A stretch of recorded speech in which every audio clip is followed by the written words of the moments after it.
حور جس نے اپنی زندگی میں صرف تیمور کو چاہا تھا اور تیمور کو ہی سراہا تھا، لیکن اس کی زندگی میں تیمور کی بجائے داور شامل ہو جائے گا، اس بات کا اندازہ حور کو نہیں تھا۔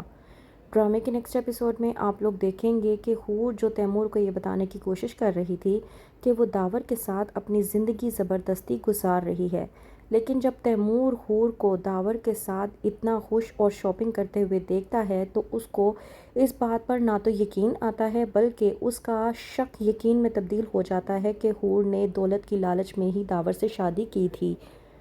داور جو پری گل کے چلے جانے کے بعد اپنی نزدیکیاں حور کے ساتھ بڑھانے کی کوشش کر رہا ہے تاکہ وہ اپنی نئی زندگی کی شروعات حور کے ساتھ کر سکے اور اسے بتا سکے کہ حور اس کی زندگی میں کتنی اہمیت رکھتی ہے۔ داور حور کو منا کر اپنے ساتھ شاپنگ مال لے جاتا ہے تاکہ وہ اسے شاپنگ کروا سکے اور باہر کھانا کھلوا سکے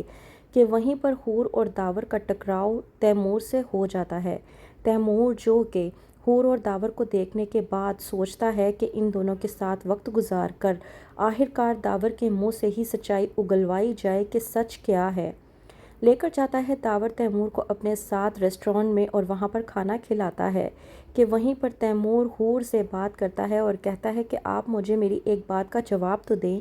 داور بھائی پہلے سے ہی شادی شدہ تھے تو مجھے ایک بات کی سمجھ نہیں آئی کہ آپ کے پیرنٹس کس طرح سے ان کے ساتھ آپ کی دوسری شادی کے لیے مان گئے۔ کہتی ہے حور کہ وہ مان گئے تھے، ہمیں کوئی بھی مسئلہ نہیں ہوا۔ اس بات پر تیمور حور کو جواب دیتے ہوئے کہتا ہے کہ ظاہر سی بات ہے،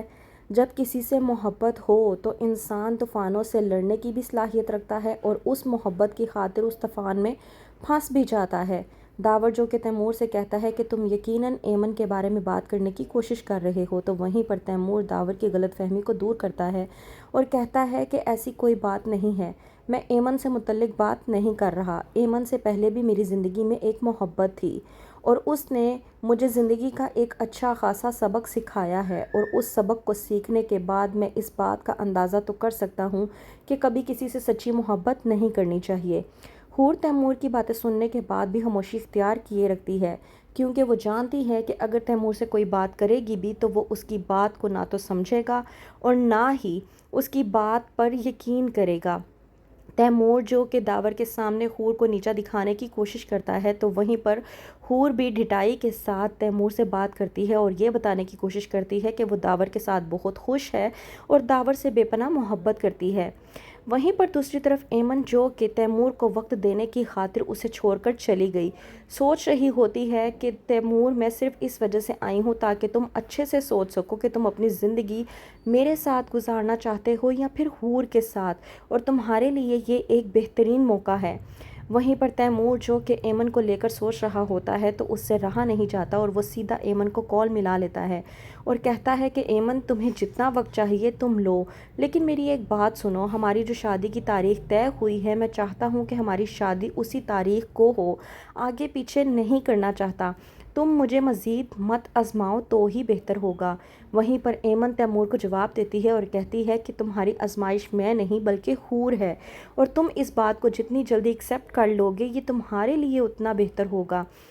ایمن کی بات کو جھٹلاتے ہوئے تیمور کہہ دیتا ہے ایمن سے کہ مجھے حور سے نفرت ہے، میں تمہیں ایک بار نہیں کئی بار کہہ چکا ہوں کہ میں اس سے نفرت کرتا ہوں۔ تو کیا حور کے لیے تیمور کی یہ نفرت دوبارہ محبت میں تبدیل ہوگی جب اسے معلوم ہوگا کہ حور نے کس مجبوری کے تحت داور سے نکاح کیا تھا؟ کیا ہوگا جاننے کے لیے دیکھتے رہیے ایک لفظ زندگی۔